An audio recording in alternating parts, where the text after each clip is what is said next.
Kai Rytis man pasakė temą, rinkimai kodėl nuobodu, mano pirmas klausimas buvo, kad čia ne faktas, kodėl tu taip sakai, nes žiūrint iš skirtingų varpinių, iš tikrųjų tas vaizdas gali atrodyti kitoks. Tai mes šitoje diskusijoje ir pamėginsim tas visas varpinės apeiti ir tą vaizdą pažiūrėti. Pirmiausia, gal aš norėčiau, kad jūs pasakytumėt, kas jums ateina į galvą, kai išgirstate žodį rinkimai. Dovilė. Tai laba diena, malonu visus matyti. Aš irgi tą patį pagalvojau, ar tikrai nuobodu. Bet paskui supratau, kad čia profesija veikia labai smarkiai ir tada pabandžiau atsiriboti. Ir galvojant apie rinkimus, tai rinkimai viena vertus momentas, kai ateini balsuoti, tai yra rinkimai apie rinkimą, išsirinkimą, sprendimo padarimą. Bet kitas neišvengiamai taip sąžiningai pabandžiau rasti asociaciją, buvo pažadai. Rinkimai yra apie pažadus. Ir paskui mes galim ten svarstyti, ką jie reiškia ir kiek jie įgyvendinami. Viktorai? Man, jeigu tik apie asociaciją, tai man visų pirma vaikystės trauma. Nes aš esu pakankamai senas, kad atsiminčiau laikus, kai rinkimai būdavo be pasirinkimo. Kai Lietuvoje vykdavo rinkimai, tai dar tais laikais buvo Sovietų sąjunga ir rinkdavomės iš vieno kandidato ir buvo žiauriai šlykštu. Tai man rinkimai yra tokia galimybė rinktis visų pirma. Visų pirma galimybė rinktis. Labadiena. O man rinkimai kelia asociacijas, kai buvo atkurta Lietuvos nepriklausomybė, aš tada dar buvau labai jauna. Būtent irgi patyrusi sovietinių rinkimų galimybės, tai man buvo labai smagu, pamenu, kai 20 metų buvo ir aš turėjau teisę balsuoti ir balsuoti už tai, ką noriu. Mhm. Kas nebalsuojat rinkimuose, prisipažinkit? Niekas neprisipažino. Gerai, kam rinkimai yra nuobodu? Gerai, tai kodėl susidaro toks vaizdas, nes tikrai viešoje erdvėje girdime nusiskundimų, ar ne? Dovilė, jūs jau sakėt, kad politologam tikrai šitas laikotarpis dažniausiai nėra nuobodus. Žurnalistam, kurie dengia rinkimus, tai yra pats darbymetis. Ir mes gyvenam irgi, kaip ir politikai, tais rinkiminiais ciklais. Politikams, kurie galbūt dalyvauja ne pirmą kartą rinkimuose, ar ne, irgi gali būti šiek tiek nuobodu, nes tai yra rutina, vėl reikia kalbėti apie tą patį ir parduoti save iš naujo. Tai kam yra nuobodu, Rosita? Žinokit, perskaičiau labai išmintingo žmogaus žodžius, nepasakysiu, kas tai pasakė, kad nėra nuobodžių dalykų. Yra nuobodų žmonės.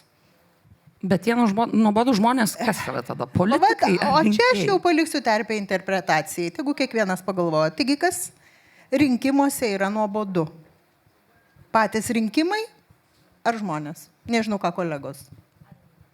Aš galiu pratesti jo.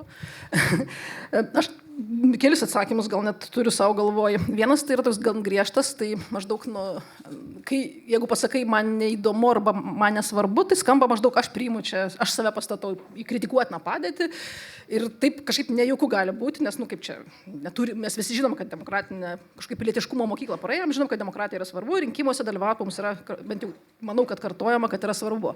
Bet kai aš pasakau, man nuobodus rinkimai, tai reiškia kažkas kitas kaltas. Tai man atrodo, viena iš priežasčių, tada kažkas turi rūpintis, kad man nenuobodu būtų, parodyti ir taip toliau. Tai man atrodo, dalis to šiek tiek yra tokio noro numesti atsakomybę arba tiesiog neparodyti, kad iš nesvarbu, nes gali būti nesvarbu visiškai. Kitas dalykas, kitas atsakymas gali būti, manau, kad daliai žmonių turbūt valstybė nėra šalia. Jis nejaučia, kuria prasme gali būti svarbus, kuria prasme gali kažką padaryti. Jie ir kuria prasme rinkimai apskritai gali būti svarbus. Ir tada, kai atrodo nesvarbu, tada irgi gali būti nuobodu ir kaip vienas iš paaiškinimų. Ir trečias galbūt paaiškinimas, man atrodo, yra, kad jeigu mes žiūrim, pavyzdžiui, dabar vyksta Amerikoje rinkimai, irgi tenka stebėti, tai jie tikrai yra kitokie rinkimai, bet iš principo tai labai labai smarkiai susijęs tokie institucinių paaiškinimų, tai yra finansavimo sistemos visiškai skiriasi. Ten daug didžiuliai kiekiai pinigų ir didžiuliai kiekiai pinigų, kuriuos išleidžia ne patys kandidato, juos palaikantis visokie komitetai. Lietuvoje tai labai smarkiai ribojama. Ir galbūt tai irgi visgi toksai nuobodus paaiškinimas, bet jis sukuria nenorą išleisti pinigus ten kažkam tai ir labai pagristai, pavyzdžiui, koncertams ar ne ledams. ledų mėtymui, bet kartu sukuria ir apribojimus kažkokiems tai kitokiems sprendimams. Tai gali būti, kad ir iš politikų, ir iš politinių partijų tokio kūrybiškumo pritrūksta parodyti, kad jie kažkaip prasminga tai daryti.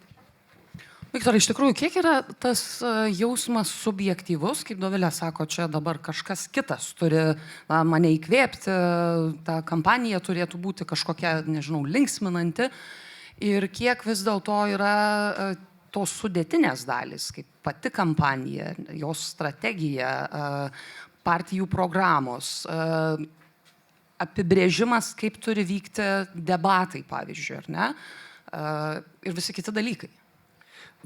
Man tai atrodo, jeigu taip pasigilinti į pačio žodžio reikšmę, čia šiuo atveju mes dviem operuojam nuobodu arba neįdomu, vartokim jos kaip sinonimus, tai jie pagal apibrėžimą yra subjektyvūs. Nėra objektyvaus įdomumo, yra įdomu kažkam arba neįdomu kažkam. Man neįdomu, kolegai gali būti įdomu, arba nuobodu. Man nuobodu, manęs nieks negali, taip sakant, už tai nubausti, nes nėra kažkokios privalomos pramogos, ar ne, kuri dabar visiems turi būti vienoda pramoga. Tai jeigu žmogus sako, kad jam nuobodu ar jam neįdomu, tai savaime teisėta. Čia aš šiek tiek paoponuočiau, jeigu aš gerai supratau Dovilės mintį, jis turi tam pilną teisę. Čia negalim, tai kaip čia tau dabar? Prašau susidomėk. Neįdomu man. Ką man dabar daryti? Bet dabar dar kitas dalykas, kurį aš galvojau prieš ateidamas į tą diskusiją, o ką mes sudedam, kokį turinį į šitas savokas, kalbėdami apie rinkimus. Nes aš prisipažinsiu, gėda, aišku, čia profesionalų kompanijai, kur tikrai visiems žinau, kad įdomu ir nenuobodu, čia ir nei kiek nešaržuoju, bet man prisipažinsiu nuobodoka. Ir aš galvau, kame reikalas, kas čia man nuobodoka. Ir man nuobodoka yra du dalykai. Aš taip galvau, kas čia galėtų man nuobodulį tą mano prablaškyti. Vienas aspektas to nuobodulio yra, aš jį pavadinčiau pramoginiu aspektu. Man kažkas pasakė kokią nesąmonę, ne? Kažkas ten nusišnekėjo, kaip įdomu. Ar matei vakar dienos temą, politiką suvarė žurnalistė, ar ne? Va čia toks, aš bendraja prasme pramoginių elementų vadinu, ar ten kas nors pasidarė lauko stendą, matei, stovi su šakėm, ką jis čia bando pasakyti, ar ne? Va tokio elementarios intrigos, pramogos, tai gali būti ten turinio politinio labai mažai, bet tiesiog visam iššoka, kažkas man čia siunti, ar tu matei ten jų kažkokį klipą muzikinį, sakau, būtinai pažiūrėk, sakau, kodėl, visiška nesąmonė. Aš tiesą dar nepažiūrėjau, bet jau žinau, kad kažkas yra labai įdomaus, kur visišką nesąmonę padarė kandidatą. Čia yra pramoginis elementas, kuris nuobodulį gali prablaškyti. Bet yra ir kitas, man atrodo, elementas, kuris su nuoboduliu kovoja, tai kai rinkimai kažką lemia. Bet tu turi pojūtį, kad jeigu šitą išrinksim, tai bus taip, o jeigu tą, tai bus kitaip. Ar ne, aš atsimenu pirmuosius, pavyzdžiui, prezidento rinkimus Lietuvoje. Atrodė, jeigu reiškia laimės tas, tai jau mes ten bėgsim į tą pusę. O jeigu laimės tas, tai mes bėgsim į kitą pusę. Labai, labai tokie lemtingi rinkimai. Arba 98 sausis. Aš laukiu iki 6 ryto rezultatų. Neatsimenu po to, kad būčiau kada nors laukęs. Nes, kažkuria prasme, koks skirtumas. Taip, čia žinau profesionalų, reiškia, kompanijų. Ne, čia labai svarbu, nes čia tas anas, ar ne? Bet jeigu žmogui dabar nėra pojūčio, kad pasikeitus valdžiai kažkas lemtingai jo gyvenime pakis, tai jis, ta prasme, yra šitas faktorius, yra ten bulviakasis, yra rinkimai, yra vaiko mokykla, kažkur daug tų dalykėlių ir jie ten savo prioritetuose dėliojasi ir rinkimai kažkaip, neatrodo labai reikšmingi. Tai šitie du dalykai, kalbant, ir pramoginis tas elementas, kurį turbūt nulėmė ir tai, kad politikai neturi pinigų kampanijoms ir negali mūsų užversti turiniu ir pareikalauti mūsų dėmesio. Ir tai, kad nėra pojūčio, kad kažką šitie rinkimai nulems labai jau reikšmingų. Ir mano būtų atsakymas, kodėl yra tas pojūtis tarp paprastų žmonių, kad nuobodoka. Dovilė, ar politika apskritai turėtų būti pramoga? Ar politikai turėtų būti šaumenai? Nes iš Viktoro dabar susidaro toks įspūdis, kad kuo jie daugiau nesąmonių pridarys, tuo daugiau dėmesio sulauks, bet juk tai nebūtinai reiškia, kad žmonės ateis balsuoti. Taip, čia yra sena problema, netgi sakyčiau, labai gera demokratiniai politiniai sistemai. Taip, reikia, kad rinkimai vyktų ir mes idealiai nusipaišę tą viziją, kad maždaug tai yra vieša erdvė, kur diskutuojamos politinės pasirinkimai, politikos, būsimos programos, kur visi čia racionaliai susėda ir nusprendžia, kad mes daugiau mokesčių, mažiau mokesčių ir panašiai. Tai čia idealus mūsų toks suvokimas, kurį mes suprantam, kad jis negali būti realizuotas, nes labai sunku būti ekspertais, pavyzdžiui, kad ir ten nesvarbu sveikatos sistemo, švietimo ir mokesčių politiko ir suprasti, kas čia yra siūloma ir kiek tai prasminga. Bet mes turim tą viziją, kad tai iš tikrųjų politika turėtų būti apie tai. Bet kartu mes esam žmonės, kaip Viktoras, ir mes visi. ir taip, mes norim kartu turėti pramogą. Ir taip atsitikė ir 20 amžius visas, kuo labiau medijos plečiasi, kuo labiau jos keičiasi, jos vis labiau bando politiką paversti pramogą. Ir ta įtampa visada yra, kad viena vertus supratimas, kad tai taip neturėtų būti, bet kita vertus, o kitaip tai visiškai neįdomu yra. Ir politikai tarp to visą laiką varijuoja ir bando tarsi solidus atrodyti, bet kartu supranta, kad reikia kažkaip įtraukti. Ir čia tai nėra, aš manau, nėra atsakymo, tiesiog suvokimas, kad tai veikia. Ir dabar socialinės medijos dar labiau viską prideda tą dėmesio trūkumą, kaip formuluojama žinutės turi būti greitai, video vaizdu ir panašiai. Ir tai vis labiau pramogėja. Ir tada mes gaunam paradoksales tokias situacijas, kad yra išrenkami ne tie, nes išrenkami tie, kurie patraukia dėmesį. Ne visada taip, bet patraukia dėmesį. Bet kažkas turi daryti tuos nuobodžius dalykus. Taip yra. Bet esmė, kad mes žmonės ir mums atrodo, kad turėtų būti nenuobodu dėl to, kad nesunku išlaikyti dėmesį, nesunku priimti sprendimus kitus. Paulius Gritėnas, irgi vienas iš forumo organizatorių, visai neseniai čia LRT publikavo straipsnį, kad jie nerašo, nes mes neskaitom, turėdamas omeny, kad partijos nebesivargina pristatyti kažkokių programų, nes rinkėjas tiesiog jų neskaito, nes jam reikia, nežinau, pramogos, kažkaip linksmai, kad tos programos matyt būtų surašytos, arba atliepianti laisvės išsakytą mintį. Ten, aišku, Julius Juchnevičius buvo cituojamas, kad mes mažiau skaitom. Ir Dovilė, jūs kalbate apie tai, kad medijos keičiasi, bet ar medijos keičiasi, čia man atrodo tas vištos ir kiaušinio klausimas, ar medijos atliepia visuomenės pokyčius? Nes visuomenė nori greitai, dabar, aiškiai, čia pat, dar visai būtų smagu, kaip, jeigu pasakytų, už ką balsuoti, aišku, tada pradėtų, kodėl tu čia man dabar sakai, bet realiai, man atrodo, kažkur netgi nesupyktų, jeigu nereikėtų priimti to sprendimo. Rosit. Žinot, mes kažkaip mūsų visa kalba sukasi nuobodu, nenuobodu, pramoga. Nes tema tokia. Ne, viskas gerai, bet aš norėčiau truputį į kitą aspektą pakreipti pokalbį. Tai būtent apie tą politinę kultūrą, kas tai yra. Ir jeigu tai pagalvojus, tai būtent politinė kultūra Lietuvoje, aš pasakysiu paprastai, yra tokia, ką žmonės mano, kokį požiūrį turi į savo valstybės valdančių žmonės. Ir yra turbūt visi variantai tinka, ir pramoga, ir šou, bet esmė yra kame? Esmė tame, kad šou pasibaigia sulig rinkimų balsų suskaičiavimu ir tada prasideda gyvenimas. O gyvenimas yra rimtų problemų sprendimas. Kitaip tariant, kad mano nuomonė, aš tiesiog išsakau ir kaip teko bendrauti ir su kolegomis, ir su studentais aptarinėti, žinot, ir su kaimynais pasikalbam, šiemet tokie metai rinkimų. Tai iš tiesų, kiek politikai, einantys žmonės į politiką, stengiasi rinkėją įtraukti į tuos rinkimus. Kiek leidžia jiems suprasti, kad jeigu tu ateisi ir nesvarbu, tavo vienas balsas irgi svarbus. Nes dažniausiai sako, kodėl tu neini rinkimus? Ai, ką čia tas mano balsas lems? Lems ir labai daug lems. Tai va tos įtraukties žmonių, nes juk yra statistika labai tokia įdomi, Lietuvoje kiek ateina balsuoti? Apie 60-63% gyventojų. Į bet kuriuos. Dar labai gerai, jeigu tiek. Čia dar gerai, aš jau čia padidintais skaičiais sakau. Tai žiūrėkit, tai palaukit, o tai kaip dabar ką ta dalis procentali, kur jinai yra pasilikusi. Tai iš tiesų manau, kad rinkimai, kad nebūtų nuobodus, vėlgi, medijos gerai, viskas tvarkoja, žmonės viską mėgsta vartoti greitai. Bet žinot, kokie politikai laimi, ką rodo beje ir dabar ir laidos, ir jūs, ir televizijos per žinias, tie, kurie eina pa žmonės, kurie važiuoja ir turi tiesioginį kontaktą, vat kaip mes čia sėdim, diskutuojam.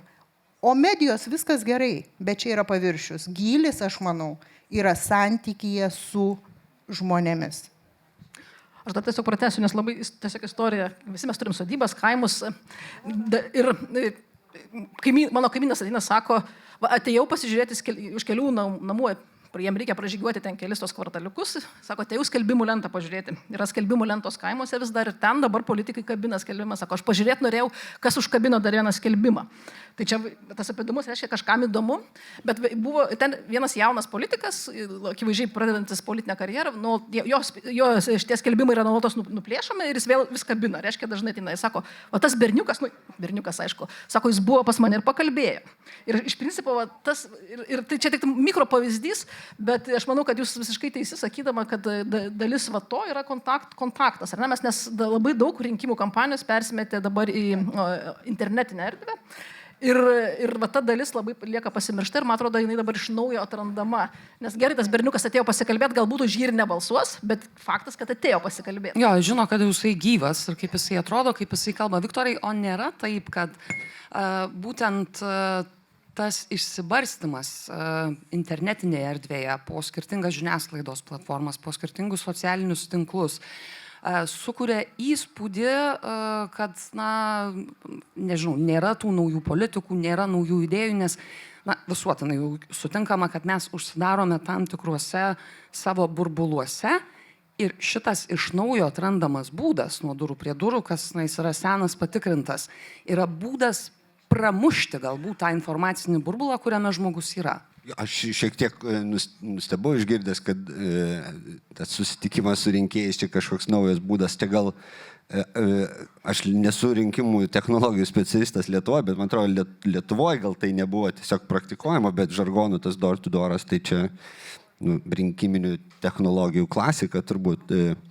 Tai jeigu Lietuvos kandidatai atranda šitą žanrą, tai aš labai džiaugiuosi, beje, aš kažkaip nenutilėsiu, peržvelgęs šito forumo programą, irgi radau vieną kandidatą, kuriam čia bus suteiktas eteris, bandžiau suprasti kokiu principu, bet gal paaiškės eigoje. Man atrodo, būtų visai etiška nurodyti, kad jis kandidatuoja į Seimą. Bet čia detalė, o kalbant apie tos burbulus, aš tai nesakyčiau, kad čia burbulai mums paslepia kažkokias idėjas. Gal greičiau mes patys linkę nuo jų užsidaryti, bet aš tikrai netikiu, kad tai yra kažkokia lemtinga aplinkybė, kuri padaro tos rinkimus nuobodžiais, nes burbulo juk prigimtis yra ta, kad aš užsidarau su bendraminčiais. Ir su bendraminčiai šiai būti yra žiauriai fainai, žiauriai gerai.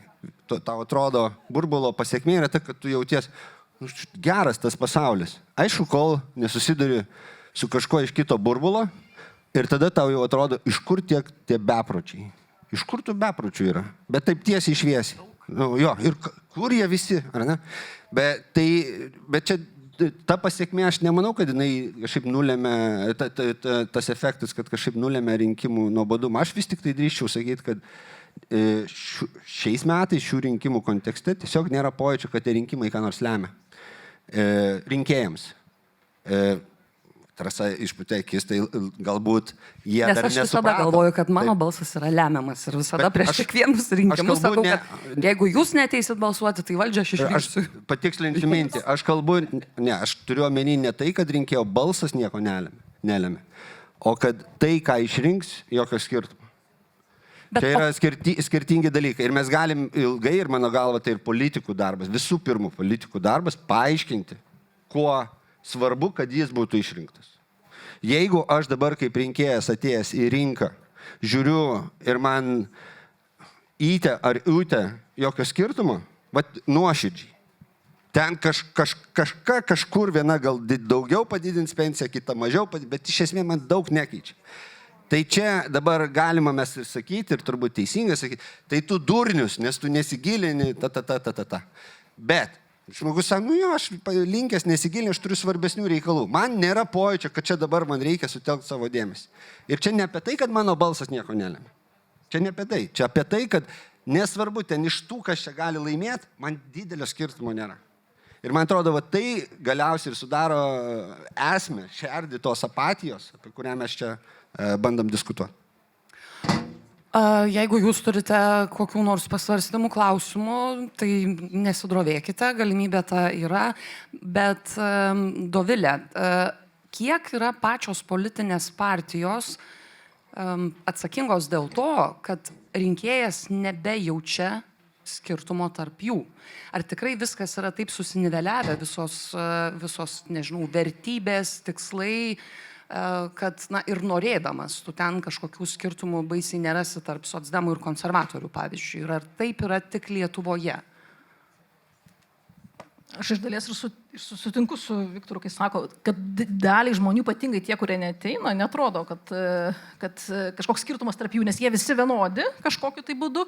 Tai tikrai, ypatingai ta pasyvioji dalis, tai čia mes ir iš tikrųjų Lietuvoje tas to rinkimų aktyvumu, per optimistinius skaičius pateikėt, pas mus ten, sakyčiau, bloga situacija, labai su aktyvumu. Ir čia dar kita problema, aišku, kaip jį padidinti, jeigu apskritai manoma, prezidento rinkimai sukėlė tą ažiotažą, bet vis tiek akivaizdu, kad bus gerokai mažiau viskas. Bet kalbant apie panašumą, nes aš irgi vieną atsakį visgi ieškau, kas gali lemti tą nuobodumą, tai vienas buvo, kad maždaug yra intriga ar nėra intrigos. Jūs minėjote apie tai, vienas atsakymų irgi buvo. Ir aš galvoju, ar yra intriga šitas rinkimuose ar nėra. Akivaizdu, kad Lietuvoje yra akivaizdžiai, kolegos milijoną kartų įrodė, kad švytuoklė egzistuoja, valdžia baudžiama kas metai, reiškia, bus nauja valdžia. Ar jinai skirsis? Ir klausimas kokia? Gerai, man įdomu, koalicinės išsidėliojimas įdomu, tikrai man asmeniškai intriga yra, bet ar žmonėms kitiems intriga tenai maždaug, ar bus viena partija ten papildoma ar kita? Čia klausimas irgi. Ir ar tai iš tikrųjų paskui lems tam tikrą valstybės raidą ir kiek jinai ją lems? Čia yra klausimas be atsakymo. Man atrodo, kad jeigu mes turėsim ten didesnį susiskaidimą, ten kokie 5 partijos, mes greičiausiai tikimybė ir ankstinių rinkimų padidėja, tada vėl mes kalbame apie stabilumą ir taip toliau. Tai, žodžiu, aš galiu sukelti intrigą, sugalvoti tą intrigą, bet nežinau, ar aš įtikinčiau šiek tiek toliau esančius nuo politikos žmonės. Bet faktas, man atrodo, kad mes dar pradėsim skaityti tas programas atidžiau ir jas lyginti. Tai ir ne veltui, man atrodo, kilo man ta asociacija su tuo pažadai. Tai mes dabar matom daug pažadų ir visi konkuruoja dėl to, kas daugiau pažadės.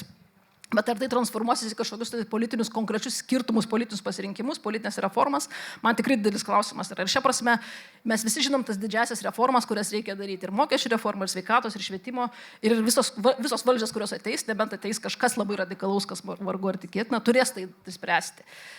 Ir šia prasme, aš manau, yra pagrindo kalbėti. Kaip yra pagrindo kalbėti ir apskritai apie tam tikrą vienodėjimą centro jėgų bendrai Europoje, bet iš dalies dėl to ir taip. Nes, pavyzdžiui, iš tikrųjų, Vokietijoje kurį laiką ir dabar netgi buvo sunku atskirti krikščionis demokratus nuo socialdemokratų, nors jie tai yra didžiosios partijos, kurios nuolatos konkuruoja ir sukelia kažkokią konkurencijos iliuziją. Bet iš dalies dėl to mes dabar turim tą kalbėjimą ir grėsmę, kad yra kažkokios radikalios jėgos, kurios ateina į politiką, į valdžią. Mes turime nerimą Vokietijoje, galbūt dar kol kas per didelį, bet vis tiek dėl dešiniųjų mes turime labai akivaizdžią patinę situaciją Prancūzijoje. Tai iš principo tai būtent tas tam tikra prasme ilga irgi 20-ojo amžiaus antros pusės politinių idėjų vienodėjimas ir politinių partijų ėjimas į centrą, kad mes maždaug paimtum kuo daugiau žmonių, bet kuo mažiau išsiskirtumėm. Iš tikrųjų, ne vien dėl to, bet kūrė tam tikras pasiekmes, kad mes turim dabar išsistabilizavimą politinės sistemos. Bet grįžtant į Lietuvą, kol kas Lietuvoje visgi nėra tos didžiosios baimės ir mes iš tikrųjų turbūt turėsime kažką turėsime, kas nebus labai dramatiška. Kol kas bent jau. O kodėl jūs taip sakot? Nes Mažvydas Jastramskis, kuris yra mano vertinimu pats geriausias rinkimų prognozuotojas ir jau suskaičiuoja ten Vilniaus rajono rezultatus, tai ten labai tiksliai, tarkim, nuspėjo ir apskritai jisai sako, kad Seimo rinkimai yra labiausiai neprognozuojami. Taip, jie yra neprognozuojami.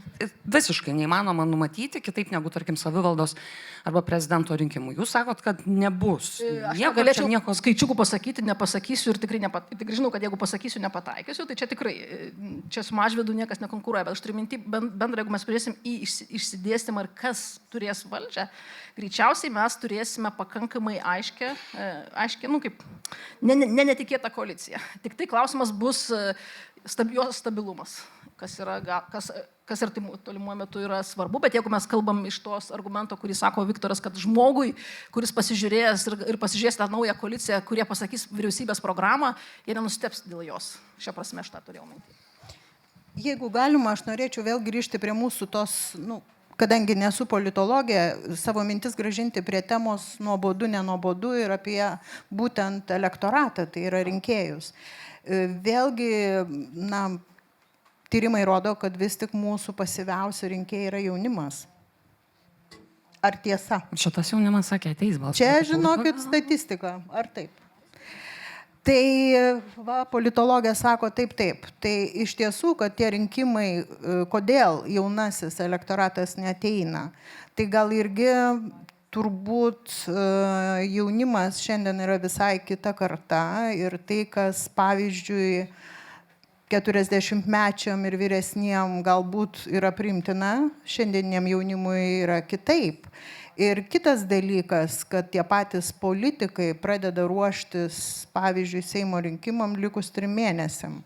Yra toks dalykas, aš tikrai nesu politologė, bet kadangi dirbu, mano darbas susijęs su komunikacija ir komunikacijos teorija, yra tokia politikos rinkodara, kur būtent galioja tie patys rinkodaros elementai ir politikui. Tai yra savo įvaizdžio kūrimas ir pozicionavimas.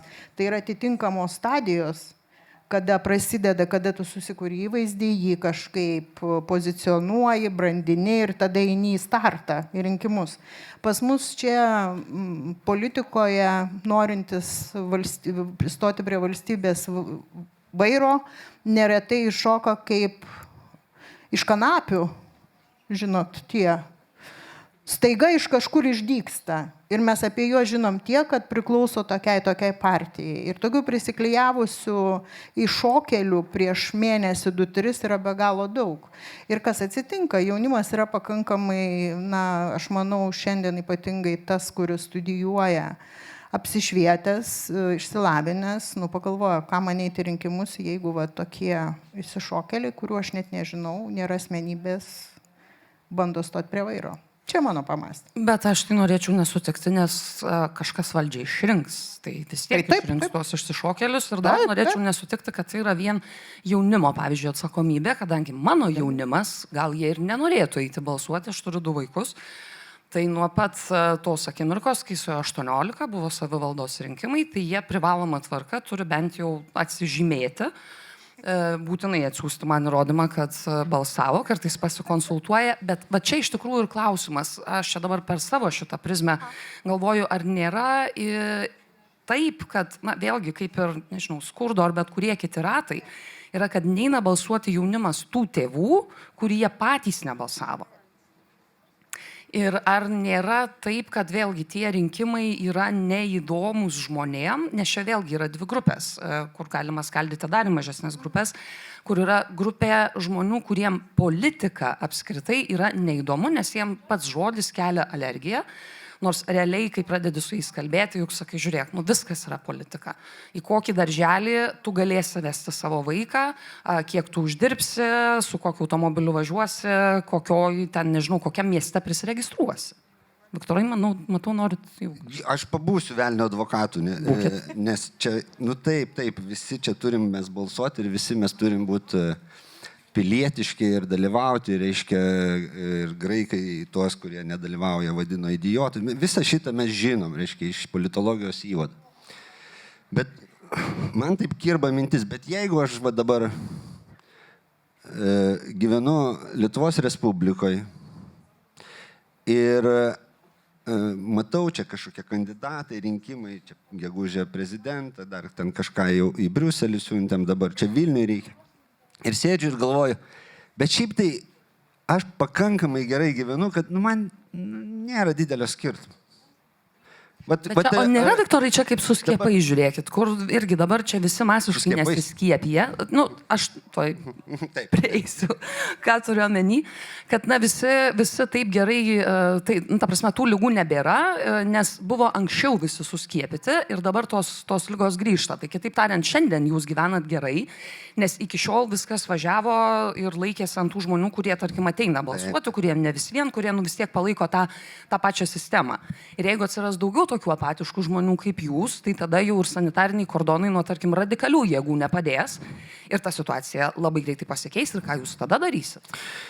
Nieko, tada gyvensiu su pasiekmėm, ar ne? Čia, aišku, aš sakau, man pačiam baisu šito žodžiu sakyti, ypatingai esant tos kartos, kuri dar atsimena, ką reiškia neturėti rinkimų teisės. Ir man atrodė, kad rinkimai yra pareiga, kaip Rasa jūsų vaikam. Aš sakau, kad tai yra privilegija, ne pareiga. Tai privilegija. Taip, privilegija, bet kuri išvirsta į pareigą, ar ne? Nes jeigu tu jie nesinaudoji... Pareiga atsižymėti mamai. Taip. Mano mama nereikalauja mane. Bet nors paklausė, reiškia, už ką balsavau, tai reiškia tikrina vis dar. Bet, tai man baisu tai sakyti, bet aš turiu prisipažinti, kad aš vis mažiau teikiu svarbos Lietuvoje vykstantiems rinkimams. Aš turiu tai prisipažinti, aš žinau, kad čia dabar kaip terapijos seanse ant sofkutės savo giliausias baimės ir pojūčius išsakau, bet nebėra šitie rinkimai, kurie vyks už gero mėnesio, ar ne, jie nebėra tokie pasiekmingi, kaip lietuviškai consequential, kaip kad buvo rinkimai 93, kaip kad buvo rinkimai 98. Taip gali nutikti, ką dabar mes matom, Dovilė mums priminė Prancūzijoje, kai staiga visuomenė pastebi, kad dėl savo apatijos staiga iškilo mobilizavosi kažkokios jėgos, kurios jiems nepatinka, mes čia įpratės vadinti radikaliu. Bet tos jėgos juk ne pačios mobilizavosi, atėjo ta dalis visuomenės, kuri davė jiem mandatą. Bet tada kas ir nutinka, mes tą stebim Prancūzijoje, tada elektoratas, tas, kuris buvo gal apatiškesnis, mobilizuojasi, bando, reiškia, atsverti. Tai vyksta normalūs demokratiniai, aš pavadinčiau, normalūs demokratiniai procesai, kai žmonės supranta ar pradeda manyti, kad šitie rinkimai lemtingi, kai juos tie patys politikai, ar nuomonės lyderiai, ar politologai, ar žiniasklaida, ekspertai, juos įtikina, kad šie rinkimai ne šiaip rinkimai. Ar ne? Ir tada elektoratas mobilizuojasi, arba jeigu jau ta apatija juos tiek apėmusi, kad jie jau nebegali išlipti iš lovos tą rinkimų dieną, tada jie turi pasiekmes. Tos pasiekmes yra, kad reikia gyventi su kokiu, nežinau, Brexitu ar panašiais dalykais. Bet man vis tik norisi apginti rinkėjo teisę nebalsuoti, ne tik kaip šiaip kažkokį tingulį, aš matau, nuo Rasos gausiu aš,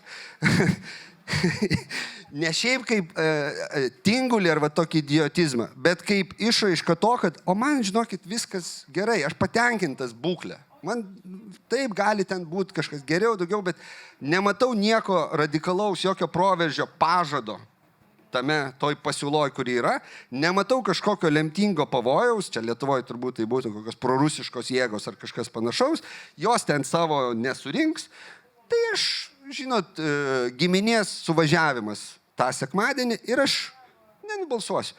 Ir aš galima iš anksto balsuoti. Galima tai padaryti, bet aš kažkaip noriu palikti žmogui teisę pabūti atsakingų piliečių ir tą atsakingumą išreikšti nenuėjimu, kaip ženklu, kad man viskas okei, man viskas gerai. Nežinau, ar man pavyko, bet...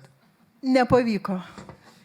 Aš griežtai, kaip ir Rasa, pasakysiu, kodėl. Todėl, kad mano sūnus yra Lietuvos kariuomenės karininkas ir tenka pakalbėti labai rimtomis temomis. Lietuva yra tokia šalis, kuri turi tikrai nelabai mielus kaimynus ir nenorėkim, kad būtų kaip Prancūzijoje, nenorėkim šitų jėgų susivienimo ir aš manyčiau, kad čia jau pasireiškia, jeigu žmogus galvoja, aš gerai gyvenu, viskas tvarkoja. Nu, žinot, tingulys nieko gero neduoda ir turbūt kiekvienas turėtų kelti sėdynę nuo sofų ir fotelių ir tą dieną ar prieš kelias dienas nueiti ir išreikšti savo valią. Čia yra kiekvieno demokratinės šalies piliečio pareiga ir privilegija. Ir o kas, tai, žinot, yra posakis, jeigu tu nenori spręsti apie savo likimą, už tavo likimą nuspręs kas nors kitas. Tai jeigu mes, paliekam savo likimą atiduodami kieno nors rankas, nežinau. Aš irgi tada sakau, kad tie, kurie nėjo balsuoti, neturi jokios teisės skūstis po to valdžia, nes jie jos tiesiog nerinko. Nes man atrodo, kad vien tai, kad, tarkim, jeigu tu nerandi už ką balsuoti, taip ištinka. Tai tu ateik ir parodi, kad tu neturi už ką balsuoti, nežinau, sugadindamas biuletenį, bet parodydamas, kad tau iš principo rūpi, bet tu tiesiog neturi jėgų.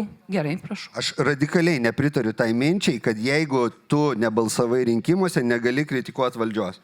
Tu gali kritikuoti valdžią visais atvejais, kai jinai daro kažką blogai. Nurodyti, kai kažkas daro kažką blogai, tu turi teisę, jeigu tai yra objektyvu. Tai, kad tu dabar turi išsikovoti tą teisę kritikuoti valdžią, aš absoliučiai nepritariu. Sutikime, kad nesutinkame. Bet aš galiu įsiterpti, nes aš blaškausi tarp jūsų visų.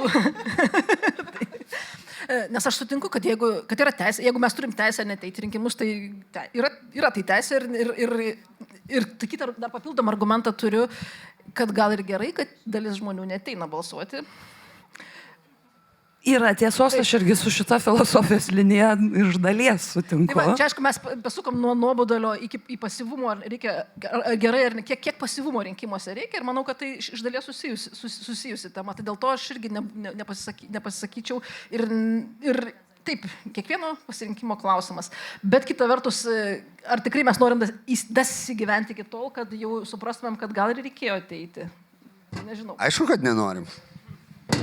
Žiūrėkit, yra dabar dar ta problema rinkėjo mobilizavimo, kur per kiekvienus rinkimus arba prieš kiekvienus rinkimus, ar ne, beveik visos partijos dažniausiai varo ant Tėvynės sąjungos krikščionių demokratų dėl to, kad jų rinkėjas tai visada ateis, ar lietus, lis, ar bulviakasis, ar giminės susirinkimas, ir tada, tai, kai tu klausi kitų partijų, nes jie tada bando, kad ateikite jūs, nes tada jau čia konservatoriai vėl ateis į valdžią ir vėl viskas bus blogai. Ir tada, tai, kai tu klausi tų kitų partijų, pavyzdžiui, pirmininkų arba štabų vadovo, o tai kodėl jūs savo tada nemobilizuoja, tai kur yra jūsų rinkėjas, kodėl, šitas, aš suprantu, yra šiek tiek pavydu, ar ne, kad jis yra drausmingas ir visada savo tą pareigą arba atlieka, arba privilegiją pasinaudoja, sakau, čia kaip jau pasižiūrėsi. Bet ar čia, Dovilė, yra tas, kad jie nesugeba duoti pažadų savo tam rinkėjui, kad priverstų tokius kaip Viktorą, pavyzdžiui, socialdemokratai sugeba duoti pažadą. Taip, dabar reikės pasižiūrėti iš tikrųjų ir pagal gaunamą kritiką Tėvynės sąjunga atrodo, kad čia turėtų būti sutripta, bet aišku, nebus greičiausiai sutripta labai smarkiai. Ir man atrodo, čia nepažaduose. Ir man atrodo, kad socialdemokratai turi antri yra tie, kurie pakankamai gerai mobilizuoja rinkėjai, ypatingai vyresnio amžiaus, nes vyresni irgi linkia ateiti. Šia prasme jie neatsilieka. Čia klausimas man tikrai labai smalsu visada buvo, ar tai yra todėl, kad jos dvi yra tos tokios seniausios tradicinės partijos ir natūralu, kad tada yra užsiauginę tą savo rinkėją, tarkim, nuo tų laikų, kai neturėjo pasirinkimo, tada atsirado tie du tokie aiškūs tarsi pasirinkimai ir dabar dalis rinkėjų yra tiesiog pasimetę, nes visa kita, kas yra maždaug per vidurį, yra labai panašu. Taip, mes gyvename tokią situaciją, kur mes vis neturim nusistovėjusios partinės sistemos, tai faktas. Bet kas atsitiko, man atrodo, su mūsų transformaciniu laikotarpiu, tai kad mes tarsi pradėjom ir įsivaizdavom, kad 20 metais pradės formuotis politinė sistema, kur bus aiškios tos partijos kaip kitur vakaruose, ten vieni reprezentuos daugiau tuos, kurie nori labiau rūpinasi socialiniu teisingumu, kiti ten stabilumu, vertybėmis vienomis ar kitokiamis. Toks lūkestis buvo ir dėl to mes iš to lūkesčio dabar ir kalbame, bet iš tikrųjų kartu visa demokratinė politinė erdvė išgyveno tą transformaciją, kai politinės partinės sistemos keičiasi ir tapatumai labai keičiasi. Ir pas mus jis nenusistovėjo ir tas nenusistovėjimas atveda prie to, kad iš principo Lietuvos gyventojų, Lietuvos žmonės, nemaža dalis arba didžioji dalis neįgijo to partinio tapatumo ir nemano, kad jį reikia turėti. Ir mano, kad jeigu tie, kurie ateina balsuoti, kad jeigu aš jau galiu rinktis, aš galiu rinktis iš bet ko. Nes kodėl aš turėčiau kaip taip konservatoriai elgtis. Tai iš principo tas įdomus dalykas atsitiko, nors lūkestis buvo, kad mes tarsi turim kaip Amerikoje arba Vokietijoje suformuoti savo tai, už ką mes tėvai balsuoja, aš ten arba balsuoju kaip tėvai, arba jau sąmoningai priimu sprendimą nebalsuoti, tai pasirenku kitą tapatybę. Taip neatsitiko. Aišku, čia vėlgi reiktų kviesti politinius sociologus spekuliuoti, kodėl taip neatsitiko, bet taip neatsitiko. Ir dėl to mes turim tą tokį labai švituojančiais tą sistemą. Ir galima kaltinti partijas, taip, bet kita vertus, gal tiesiog taip yra. Ir toje situacijoje tampa klausimas, kaip jiems visiems išsiskirti. O kai mes iš tikrųjų neturim lūkesčio, kad kažką labai radikaliai mūsų sistemoje keisti, bet tiesiog norim, kad valstybė veiktų, bet mes nesirenkam vertybių, mes nesirenkam ten tarp rytų ir vakarų, mes nesirenkam tarp Europos ir Amerikos, mes žinom, kur mes einam. Tai iš principo mes norim, kad valstybė veiktų ir čia baisiai nuobodu tampa, nes tai reikia tiesiog daryti, formuoti sprendimus, pasirinkimus ir tada gaunasi, kad labai sunku išsiskirti. Nes politinės partijos bando išskirti per vertybės kažkokias, bet labai sunku. Taip sumaliau, bet man atrodo, kad tai lyg ir aišku. Rosita, jūs Klaipėdos universitete žurnalistikos studijų siela, netgi kolega sakė, esat. Ir kadangi čia vis tiek yra nemaža dalis žurnalistų komunikatorių, tai koks yra vėlgi žiniasklaidos vaidmuo, ar ne, visame šitame procese, padedant išryškinti, tarkim, skirtumus politinių partijų, padedant tokiam rinkėjui kaip Viktoras, aš jį linksniuosiu šiandien, tiesiog pamatyti, kodėl tai yra svarbu, kodėl kiekvieni rinkimai turi būti tavo pasirinkimas ir tu privalai ateiti, nes pasekmės gali būti liūdnos. Tai aš manau, žiniasklaidos vaidmuo, aš kaip tik jūs mano mintį pagavot, nes galvojame šie politikai, rinkėjai, o kur žiniasklaida, kada sėdi būtent šitos ryties atstovai. Tai žiniasklaida vaidina labai svarbų vaidmenį, tai yra turbūt pagrindinį, kada politikai visais būdais stengiasi atsidurti eteryje, spaudoje ir visur kitur ir kartais pridaro tų šou vien todėl, kad atkreiptų juos kažkas dėmesį, nes juk sakoma, nėra blogos reklamos, vis tiek tai yra reklama. Tai aš manyčiau, žiniasklaidos vaidmuo čia yra labai svarbus, todėl būsimiems žurnalistams ir šiaip ir dirbantiems, praktikuojantiems tenka toks vaidmuo, kuris, atsakingas, sakyčiau, vaidmuo, nes ypač prieš rinkimus suaktyvėja politikų turbūt skambučiai, jeigu aš neklystu, ir pas jūs prašosi turbūt įvairiausias laidas. Aišku, komercinės žiniasklaidos priemonės turi kitus turbūt metodus ir mes matom visokias pramoginės laidas, atsiranda politikai ir klipukus visokius leidžia per YouTube kanalus. Tai visi puikiai supranta, visada žiniasklaida buvo kažkada dar vadovėliuose, kai aš mokiausi seniai 4 valdžia. Bet aš manau, žiniasklaida visada išliks vienu svarbiausių būtent orientuojant tiek rinkėjus, tiek ir padedant arba nepadedant politikam. Žiniasklaida demokratiniai šaly turi šviesti ar ne piliečius, informuoti. Bet žiniasklaidos vaidmuo čia yra labai sunkus ir atsakingas. Nežinau, atsakiau gal. Dovilė, jūsgi bendradarbiaujate su žiniasklaida tikrai ir ypatingai rinkiminiu laikotarpiu. Kaip iš jūsų perspektyvos atrodo, ar mes darome pakankamai? idealistinis vaizdas, ar ne? Žiniasklaida ketvirtoji valdžia, kritikuoja ir taip toliau. Bet mes turim taip pat su tą suvokimą paprastą, kad ir dar kita logika yra ten ir kova dėl žiūrovų, dėl klausytojų, dėl auditorijos, ar ne? Ir komercija dar atsiranda tam tikroms priemonėms.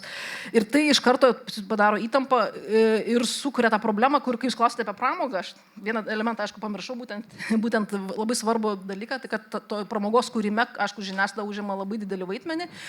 Ir kai mes bandom suvokti tam tikrą logiką, ir jums labai gerai žinoma ta logika, kad skandalas yra gerai. Nes kai yra skandalas, politinis skandalas, yra ką veikti, yra apie ką šnekėti, yra kur nukreipti dėmesį ir jis pritraukia. Bet dažniausiai žiūrėkime, kas kelia skandalus. Skandalus kartais kelia politiniai sprendimai, ten švietimos, ten egzaminai, taip, tarkim, kaip jie blogai gyventi, tai yra labai aiškus politinis klausimas, svarbu. Bet dažniausiai jų klausimas yra, kas nusišnekėjo, kas ką pavadino, kas ką įžeidė. Taip, vieno politiko antisemitizmas yra svarbi tema, bet klausimas, kokio masto ir kiek jinai svarbi ir kiek, pavyzdžiui, tai nukreipia dėmesį nuo politinio proceso, nuo rinkiminio proceso ir sukoncentruoja žmogų į tą žmogų. Ne? Tai va šitą prasme, kai mes turim tą idėją, kad taip, turi būti kritika, tai labai svarbu ir politiniam cikle, rinkiminiam cikle tai labai svarbu, bet kartu labai dažnai nuneša skandalo logiką ir visas tas mechanizmai. Ir čia, aišku, mes dar galim daryti skirti tarp LRT, pavyzdžiui, versus komercinių televizijų arba medijų skirtingų dabar besireiškiančių, kaip tai nešas, bet tai labai svarbu. Ir kai kalbam apie žurnalistus, tai kad pagauti, kada mus per daug gal užnešė, arba ar iš tikrųjų mes apie tai turim tiek kalbėti, o ne apie tai. Ir kaip, pavyzdžiui, įdomiau kalbėti apie tos neįdomius dalykus, bet aktualius ir galbūt jie padėtų apsispręsti labiau. Tai čia yra tas iššūkis, kurį, manau, sprendžia ypač politiniai žurnalistai dabar ir arba bent jau turėtų, man atrodo, spręsti. Yra slaido klausimas, bet aš užkraunu. Gal jie taip palengvu mums padės ir keliauti link pabaigos, tai aš paskaitysiu juos, šiaip visai geri klausimai, iš dalies kai ką ir sukalbėjot jau, bet pavyzdžiui vienas. Ar galima teigti, kad rinkimų įdomumas nuo Amerikos skiriasi dėl kultūros? Lietuvių politikai nėra įpratę tiesiai šviesiai pravardžiuoti ir kolioti savo konkurentus. Čia vienas. Ir iškart antrą paskaitau. Klausimas visiems trims prelegentams ir P. Tapinieniai. Kaip vertinate žurnalistų vaidmenį nušviečiant rinkimų kampanijas? Vilniaus burbulo nuostatos dažnai nesunkiai įžvelgiamos reportažuose, užduodant klausimus. Tai tokie 2 klausimai, jūs jau pasiskirstykit, kaip ten norite atsakinėti. Aš galiu dėl Amerikos. Čia šiaip atkreipkim dėmesį. Amerikos rinkimai Lietuvoje yra įdomesni negu Lietuvos rinkimai Lietuvoje. Klausimas, kodėl? Mano atsakymas, hipotetinis, jį dar reikia įrodyti, todėl, kad apie Amerikos rinkimus rašo Mykolas Katkus kiekvieną rytą. Ir aš skaitau. Jo, o kas rašo apie Lietuvos rinkimus kiekvieną rytą? Amerikos rinkimai svarbus dėl to, kad jie yra svarbus. Iš tikrųjų, objektyviai svarbus ir nulems labai daug to, kas vyks. Aš irgi galėčiau pritarti, kad Amerika yra turbūt valstybė, kurių visų akis nukreiptos. Gal todėl tikrai nesu politologė. Viktorai, ką jūs, tarkim, kokią žiniasklaidą vartojate be Facebooko, nes Mykolas skaitote ten, tai nes ar vėl mes šiandien grįžtame prie to burbulo informacijos, kur man irgi kažkas sakė, čia Gazos, Palestino, kodėl čia nerašo. Sako, atsidarykit, aš pati vos ne kas antrą laidą apie tai kalbu. Tai klausimas, jeigu tu žiūri kažką kitą, arba klausai ką kitą, arba tik skaitai, tarkim, kažką kitą, tai aišku, kad tu nematai. Ir vėl čia yra tos išsiskaidimo žiniasklaidos per skirtingas platformas ir man atrodytų, kad yra to burbulo problema. Kad tu tiesiog nerandi, nežinai, kur ieškoti. Nežinau, aš dabar jau kuris laikas po ilgos pauzės gyvenu bute, kuriame yra televizorius. Ir jį įsijungiu po ilgos pauzės. Ir labai dažnai pasigailiu, kad tai padarau. Junginėju per kanalus. Aš tikrai nei vienos, aš savo daviau žodį čia, kad šitoj diskusijoj aš nei vienos konkrečios neminėsiu žiniasklaidos priemonės, nes čia taip tiesiog ne šitos diskusijos rėmose tai reikia daryti. Bet mano bendra tokia tezė, jinai be jokios abejonės subjektyviai yra tokia. Mano nuomonė, kiekvieno save gerbinčio žurnalisto viena iš pamatinių įtampų yra tarp formuoti ir informuoti. Informuoti yra tiesiog pranešti, kas nutiko. Formuoti yra kaip sufreiminti, kaip įvardinti, kokį užvadinimą duoti, kokį toną duoti ir panašius dalykus. Šiaip pagunda yra sakyti, kad žurnalistas turėtų tik informuoti, bet tai yra klaidinga, tai iliuziška, neįmanoma. Tu neišvengiamai ir formuoji informuodamas. Bet jeigu man reiktų nusakyti bėdą, esminę bėdą Lietuvos žiniasklaidos, aš sakyčiau, kad dabar toj įtampoj gerokai per daug formavimo. Gerokai per daug. Aš suprantu, kad visą tai daroma iš gerų intencijų.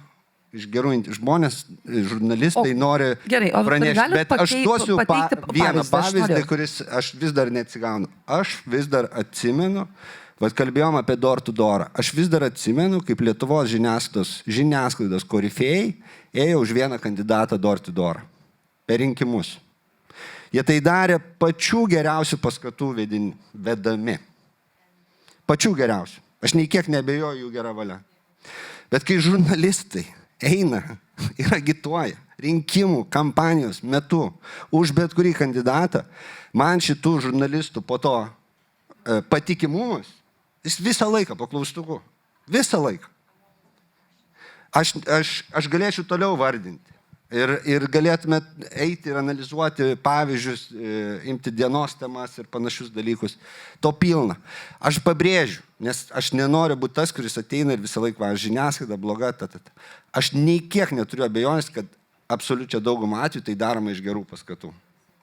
Bet man labai norėtųsi, kad Lietuvos žiniasklaidai ta įtampa, tas balansas, kuris turėtų būti tarp formavimo ir informavimo, jis dabar, mano nuomonė, yra disbalansas ir kad jis šiek tiek atirkluot atgal. Prieš klausiant Dovilės, ką jinai mano, ar yra per daug to formavimo, noriu, Viktorai, jums pasakyti, kad ir Mykolas Katkus ir Augustinas Šenelis nušviečia Jungtinių valstijų rinkimus irgi mūsų laidose, tai prašom žiūrėti, galiu laikus pasakyti paskui. Tai, Dovilė, bet ar jūs sutinkat su Viktoru, kad iš tikrųjų to formavimo yra per daug? Nes aš, man atrodo, nujaučiu, apie kurį čia atveju kalbama, bet koks jūs įspūdis jums? Aš manau, kad informuoti be formuoti neįmanoma. Tai čia faktas. Tiesiog taip labai sunku. Nėra toks daiktas kaip grina informacija. Tai čia tikrai, nes ką pasirenki komentuoti, kokiu būdu ten pradedi, irgi labai svarbu. Tai čia irgi galbūt nereikia taip labai idealizuoti, bet ir man atrodo, ir skiriasi formuoti versus aktyviai įsitraukti. Tai va, kai mes kalbame apie tos aktyvius įsitraukimus, tai tikrai super problemiška ir čia turbūt net nelabai reikia aiškinti dėl ko. O dėl to formavimo, taip aš manau, kad yra labai daug yra formavimo skirtingos žiniasklaidos priemonėse ir galima iš tikrųjų jausti ten net ir tam tikrą palankumą ar atskirų žmonių, ar atskirų kanalų tikrai. Ir aš tik nežinau, ar tai yra Lietuvos problema, ar tai taip, kaip dabar plėtojasi šiuolaikinė žiniasklaida. Apskritai, vakaruose, tarkim, jeigu mes tai įtraukėme, čia aš tik tai šonu tą visą iš tą lauką stebiu, bet man atrodo, kad tas aktyvistinis tas pozicijos turėjimas yra dabar vis tampa ir problema, bet tampa ir reiškiniu kaip tokiu dalyku. Mes turim žurnalistus, jeigu JAF nubrėžia tam tikras gairias, tai mes turim, žurnalistai turi Twitterius, kur akivaizdžiai reiškia irgi savo, ne tik tai informuoja, bet aiškia savo pozicijas ir tai jau ne pirmi metai. Ir tai ne pirmi metai pradedama diskutuoti apie tai. Tai šia prasme, sakyčiau, kad Lietuvos kontekste gal net to nėra tiek daug. Pavyzdžiui, jeigu vėlgi žiūri tos pačius Amerikos rinkimus, ten ta žiniasklaida yra dar labiau formuojanti. Ten yra pasidalinimas, kad net kartais net kraupu, net nesvarbu, kurį žiūrėti kanalą, galvoti, kaip taip galima. Tai man atrodo, Lietuvoje dar to tiek nėra. Ypatingai, jeigu žiūrime tą dominuojantį lauką, nes aišku, mes dar turim dar kitą dalyką ir jūs tą burbulą čia Živilė klausimą pasakė, dar užsiminsiu irgi, nes man atrodo labai įdomus paradoksas atsitinka, nes visą laiką buvo elitinis dalykas informuoti, kalbėti apie politiką, daryti klausimus, tai jie egzistavo, bet kodėl atsiranda idėja, kad tai yra burbulas, dėl to, kad atsiranda daug, išsipliuralizuoja erdvė. Dėl to, kad dabar žmonės gali susirasti YouTube kanalą kažkokį tai, kur ten gerai, jis turi 20 tūkstantį, sakim, subscriberių, bet jisai, atrodo, solidus, nes nesunku padaryti gražiai, profesionaliai, tai yra tiesiog įmanoma su didelėm investicijom, kas yra šiaip, manau, gerai. Bet tada gaunasi, kad aš galiu surasti kitą erdvę ir tada aš galiu kalbėti ir daryti nuorodą į burbulą, nes tada man aišku, apie ką aš kalbu. Ir va tas erdvės išsipliuralizavimas, vėlgi, jis yra ir kaip jame funkcionuoti ir iš to irgi kyla tam tikrai galbūt nepasitenkinimai, neteimai į rinkimus ir panašiai. Tai, bet čia vėlgi, aš neturiu sprendimų, bet man svarbu tiesiog suvokti, kas čia atsitiko. Na ir diskutuojant apie tai, kad Amerikoje daugiau yra būtent to formavimo, aišku, ir pinigai yra kiti. Ir pas mus turbūt ir komercinių medijų yra daug mažesnis kiekis ir panašiai. Ir turbūt finansai čia žaidžia labai didelį dalyką. Bet pritardama ką tik išsakytėm žodžiam, tai noriu pasakyti iš tiesų, kad žmogui žiniasklaidos pasirinkimuose, informacinės gal erdvės pasirinkimuose yra labai dideli pasirinkimai, bet ne visi gebame atskirti, kur yra profesionali žiniasklaida, kur galbūt yra sąmokslo teorijos ir panašiai. Tai čia dar viena tema, kad iš ties mūsų visuomenėje yra labai reikalingas medijų raštingumas.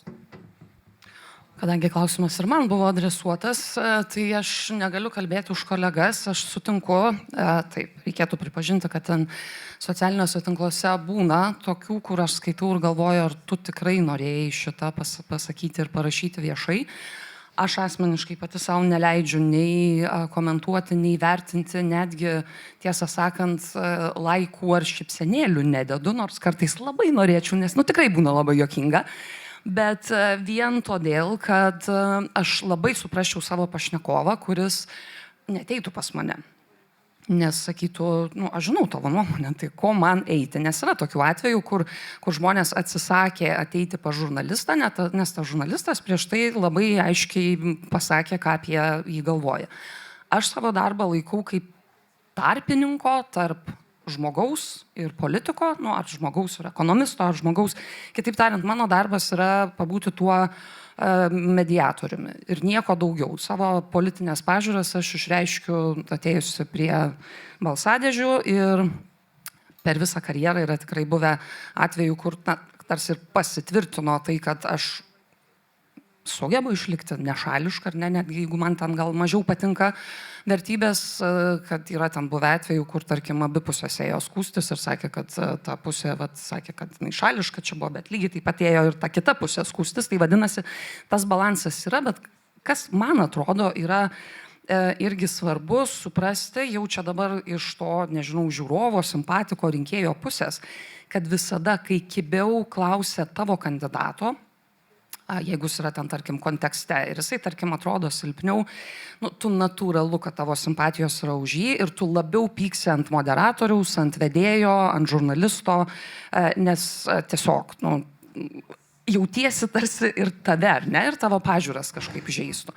Tai tą momentą savyje irgi reikia pagauti, ar čia iš tikrųjų yra kažkoks neobjektyvumas žurnalisto, ar čia tiesiog tas tavo pasirinkimas yra, silpnesnis ir jisai vertas, arba labiau prisidirbęs, ar ne, negu visi kiti. Ir dėl to yra nusipelnęs griežtesnių kažkokių klausimų. Tai mūsų laikas jau baigėsi ir man telefonas jau net liepia atsistoti. Laikrodis jau liepia. Nes jau laikas pajudėti truputėlį. Tai ar dar yra koks nors klausimas, ar dar būtų, matau, kelet. Dar vienam klausimui laiko turėtumėm.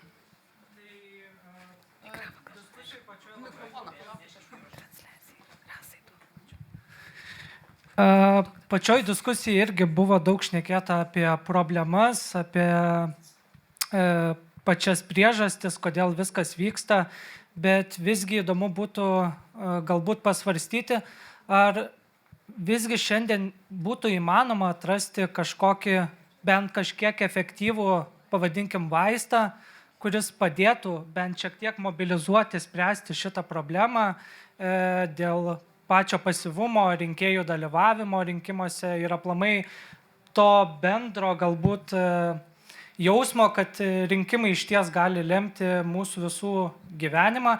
Ir dar trumpai labai sureaguojant dėl jaunimo, tai irgi norėtųs galbūt pabūti tuo advokatu, kad galbūt yra ta problema, kad jaunimas ne dėl to neina balsuoti, kad nenorėtų, bet galbūt patys politikai skiria mažai dėmesio mobilizuoti jaunimui, skirti dėmesio jų problemom ir juos prikviesti ateiti rinkimus, nes visi esame... Aš norėčiau jau, žinokit, trumpinti, nes mes lipam labai su laiku, aš labai irgi mėgstu tą griežtumą, kadangi klausimas buvo ganėtinai platus, tai gal po, nežinau, 3 sakinius, pavyzdžiui, arba 3 būdus, ką žiniasklaida galėtų padaryti, atsakant į tą klausimą.